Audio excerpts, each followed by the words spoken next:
Hi everyone, it's Jessica. Welcome back to my channel. Today we're starting another week of the 2025 Scrappy Sampler. We're on block 20 already. Our block 20 is this block and we're going to make it with foundation paper piecing. So let's get started. We're making block 20 today, and this is a foundation paper piece pattern. The template is too big to fit onto one page, so it's going to come off onto 2 pages. You need to cut the second page so that you just have this strip, and then you can cut either one to make them fit. You're just going to cut one. Do you see there's a light line right here? You're going to cut one of those at the light line. I like to just cut the smaller one because it's easier. So I just come right up to it and I'm cutting on that light line. And you just cut on this line all the way across. Then you take that one you just cut and you match it up with the light line that's on the other one. And when you match those up correctly, the pattern will match. So you'll have it match at the bottom here where the seam allowance is, also at this center part. And then you can glue it or tape it. I usually tape. If I do a glue stick, I find that sometimes it comes out and then, you know, you could be sewing and it could be coming off. So I usually just tape it into place. And the tape's no problem. You'll be able to get that off later. So this is what my template looks now with those 2 pages taped. And then we're going to start piecing this. I just want to give a note. I try to remind people of this every time we do foundation paper piece patterns in case you're not familiar with foundation paper piece patterns. They typically don't have cutting instructions. You decide how big of a piece you want to start with. The smallest piece that you can use is what is shown here plus a 1/4 inch in every direction because you need to have your seam allowance. So when you're taking up something like this or any foundation paper piece pattern, I just usually take my roller. I will start with the center square because that's the easiest. And I'll put my ruler a 1/4 inch past on the top and the right. And then I'll look and see a 1/4 inch past on the left and the bottom. That's the smallest piece I can use. I can use a bigger piece, and then we're going to trim the excess if there is any. But that's the smallest piece I use. So in this case, the smallest piece you could use is 2 3/4 for that center square. When we're measuring triangles, this is how I do it. I'm sure there are maybe more accurate ways. This is what I do. So I'm looking at this triangle here, A8. I put my ruler on it and I make sure I go a 1/4 inch above this point. So I'm going to put a 1/4 inch above that point there. Then I make sure I go a 1/4 inch past this bottom point over here. And I'm kind of looking at like what size triangle that would be. And then I usually go up by at least a 1/2 inch. So for this one, I'd probably cut it at 3 or 3 1/4. And then I'll cut the square at that size and then I'll cut it across. And then I'll repeat that for those pieces because A6, 7, 8, and 9 are the same size. And then I'll do that for the bigger one. This just gives me a roundabout on how to start. So I have all my pieces cut out and we're going to start sewing now. When we're foundation paper piecing, we work on the back side of the paper. On this Juki machine, my table is white and I can see through really nicely to see where my placement is.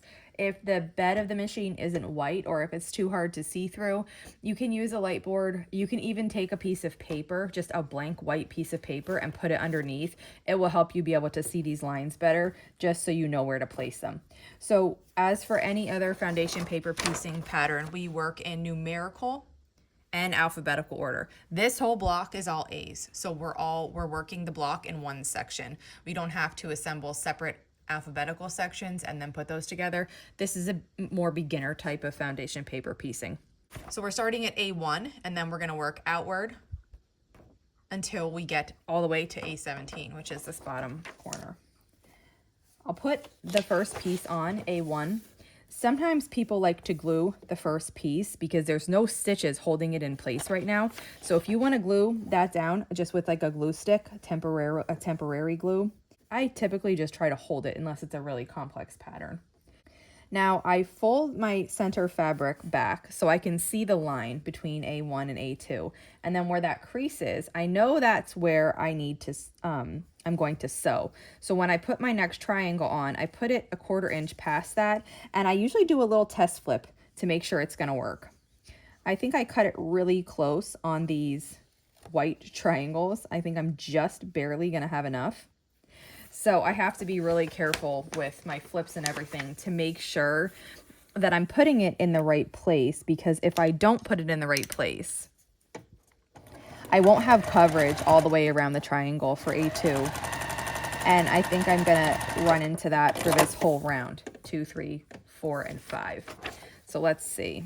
So that one has coverage. So now I have a little bit of blue sticking up. What I like to do there, if the darker color is sticking up, is that I just come and trim this away. If your seam allowance was bigger than 1/4 of an inch, this is what you would do also. You'd trim both of them to be about 1/4 of an inch. There, my white looked good, but my blue was over. So that's A2. Now we're gonna go to A3, which is this side. And again, I like to fold it back right on the line that we're going to sew on. I'm looking at this line here. I know that's the line I'm gonna sew on, so I fold this so that it's in line with that line. And that lets me know, again, where to place this triangle. I place this about 1/4 of an inch above that line. And then on these small ones, I'm doing a test flip just to make sure I'm gonna have enough. I'll try to hold this in place. So you can see if the flipping is difficult for you, starting with a larger piece of fabric will help even more, because you have more wiggle room in the flip. You don't have to get it exactly right. And then I'll fold the paper back and trim this again, because that blue will show right through on my white fabric. And again, just made it with the seam allowance there. I'm gonna repeat this for A4 and A5, and then the first round will be completed. I just finished sewing A5 on, and here is what my piece looks like so far. Now we need to sew the next round. Now, if you wanted to press here, you could. I usually just finger press as I go. So the next one I'm gonna go to is A6. And I'm gonna repeat the process that we did. So I'm gonna fold back my fabric so that it is in line. And my seam allowances are very minimal here. They are either just 1/4 inch or just shy of 1/4 inch. They're gonna work out fine, but I do have to kind of pay attention here. And I think it's just gonna be for my white ones, because I think I cut those just a little bit smaller than normal.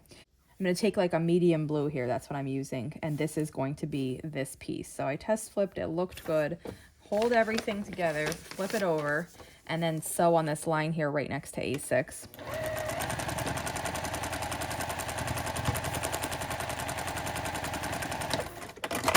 Let's see how this looks. And that's how that looks so far. So now I'm gonna complete this other round, which is A6 through A9. Just keep adding a piece at a time. I don't have a ton. If I had more than the 1/4 of an inch, I would trim it right after I sewed it, before I sewed on the next one. I don't have a ton extra. I may here and there just trim this little overhang if it's sticking up pretty far. Otherwise, I don't have a lot to trim on this last round, so I can just keep adding and sewing. So I finished that round, and now we're going to be adding the next. The next round, I'm using a light blue. You could also do a white if you wanted to. So I fold back, and then I'm gonna take my next triangle, line it up. I'm gonna do a little test flip to make sure that I'm in line and that everything's covered. If it's not, you know, then I just shift it. I just shift it a little bit to make sure I am in line. And then fold it, flip it over, and sew across. Now, what happens if you did it and it didn't work, right? You're not getting coverage on the section that you're supposed to. Something moved or shifted. It's no big deal. You just have to unpick the stitches. It's easiest to unpick the stitches from this side, because on this side, the paper gets in the way. And you just unpick the stitches and then try again. It takes a little longer to unpick the stitches because we're using a shorter stitch length when we do foundation paper piecing. I have mine set at like a 1.5 right now. So it does take longer than if you're picking out a stitch length that's 2, but you can get it. Just kind of have to take your time and work at it. And then you just repeat it. There'll be a rip kind of in the paper where you unpicked, but as long as you hold everything together, when you're flipping, it'll be okay. And then when you do the next seam line after that one, it'll be secured to the paper from that one. So you really don't have to worry too much about that rip in the paper. You could tape it if it was really bad. You would, and then you just sew through the tape, and that's fine. So I'm going to keep adding the last 2 pieces of this round. I have 1 more round to go on this block. So I usually just give it a little finger press and then get started. My next one is A14, which is here. And once again, we just repeat the same process that we've been doing the whole time.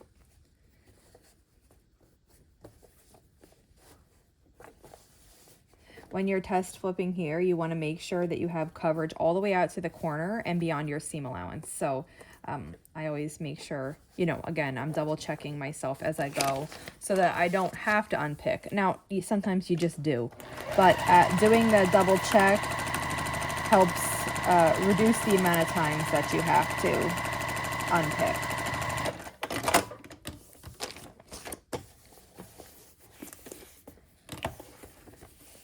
Looks really nice so far. I have to add 3 more corners.